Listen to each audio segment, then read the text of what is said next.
Welcome to the weekly governance update. Such has been the demand for this regular discussion with Stephen Cooper about the latest happenings on governance in local government that we have decided to do this weekly. Can you cope with that commitment, Stephen Cooper? Oh, there's always something happening in governance, Chris. We'll just have to make it work. Indeed. Nice to have you back again. We thought we'd spend a few minutes this week talking about the types of queries that are coming in around implementation of this current tranche of Local Government Act provisions. What are you hearing? A few themes coming through, Chris. One of the really interesting ones from people in the sector is how to implement, for example, the governance rules now in respect of the conduct provisions that don't come into effect until the 24th of October. So we're writing the governance rules now, but we're still living under the 1989 Act. Yes, and I imagine part of that is that once we roll around 1st of September, we're almost into caretaker period. Really, the new conduct provisions aren't going to apply until you have a new council sworn in. Is that a too simplistic way of looking at it? No, I think that's a pretty good way of looking, Chris. And my take would be to write all of that material as if the current Act is in place. And I'd be putting a little note in italics on each page to say that they will have effect as at the 24th of October, but in the meantime, the 1989 Act provisions will apply. Sounds very simple and sensible. The issue of confidential information, that's changed a little bit in terms of the CEO's role in declaring information confidential. Can you just briefly explain what will be different? Yeah, Chris, I think there's a bit of nervousness because people, councillors and officers won't have the protection of knowing that the CEO has declared a matter to be confidential, or what will continue is that if a matter is considered in a closed council meeting, then it's confidential. But I've always thought in the past there's been various sorts of confidentiality. So anything under Section 77 where the CEO makes a declaration, well, that's really confidential.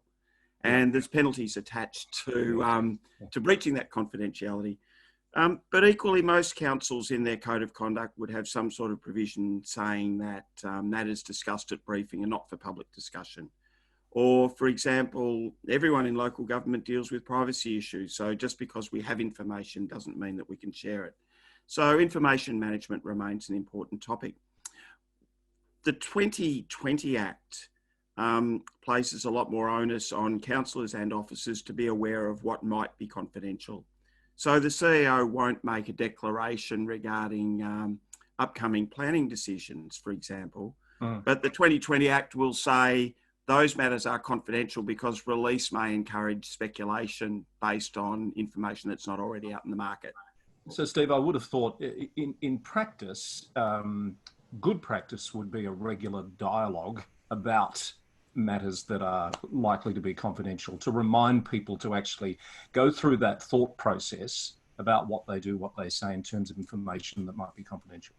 Oh, absolutely, Chris. It goes to culture, and if it's not spoken of regularly, then people will be blindsided.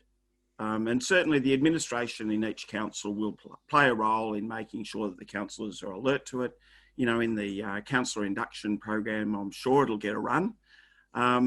But regular practice around discussing where the line is for confidentiality is absolutely critical. Another matter that's attracting some attention is conflict of interest. I've always felt every time there's been genuine attempts to improve the conflict of interest regime, it's actually become more complex and harder to manage and understand. Is it going to get easier?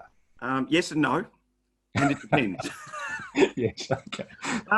In some ways, what we currently describe in the 1989 Act as direct and indirect conflicts of interest have all been wrapped up together, and they are known as material conflicts of interest.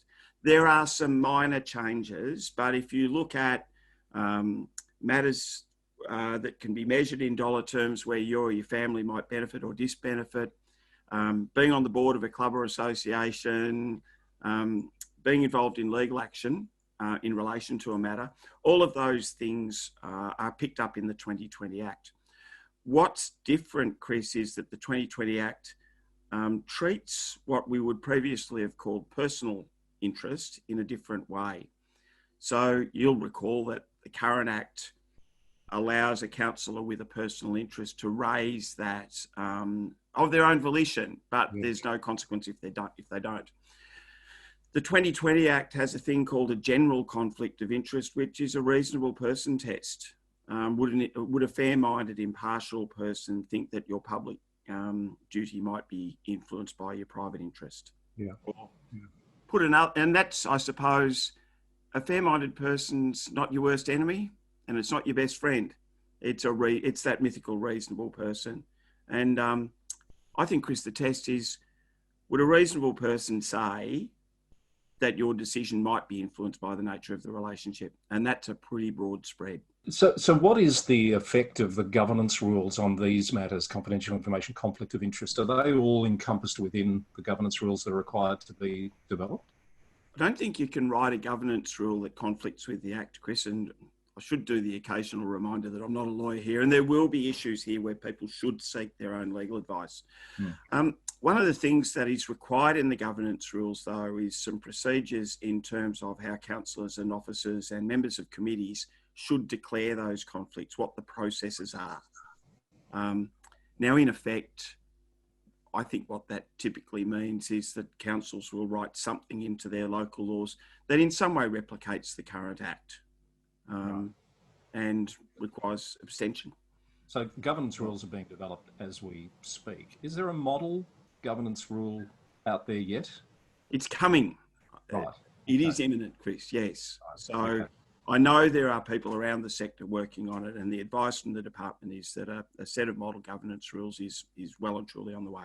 Okay, that would be very helpful. Just very quickly, because we're almost out of time, what's happened to Assemblies of Councillors, Steve? They've gone, Chris. Where have they gone? What's the story? Well, actually, it's possibly more like going, gone. There's no reference in the 2020 Act to Assemblies of Councillors.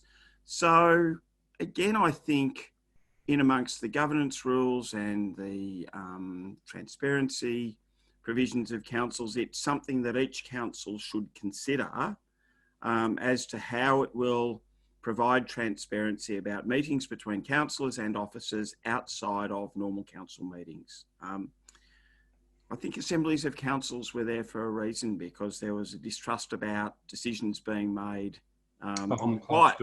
Yeah, in briefing sessions, etc. Yes. So it's a useful thing for councils to think about, how will we create as much disclosure about those interactions as we can. That might be a topic we come back to and spend a few more minutes on, perhaps in a future governance update, Steve. That's about all the time we have for this week. Look forward to chatting with you again next week. As always, really appreciate your contributions. Thanks, Chris. Actually, just before you go, candidate information sessions, apologies, almost forgot. You and I have both done some of those now. Some of these themes are coming up, but there's some other themes that are coming through the questions, etc., in those sessions. So I just wanted to flag that we'll talk about those as well, perhaps in next week's governance update. Thanks, Steve. Stephen Cooper with us this morning on the governance update from VLGA Connect.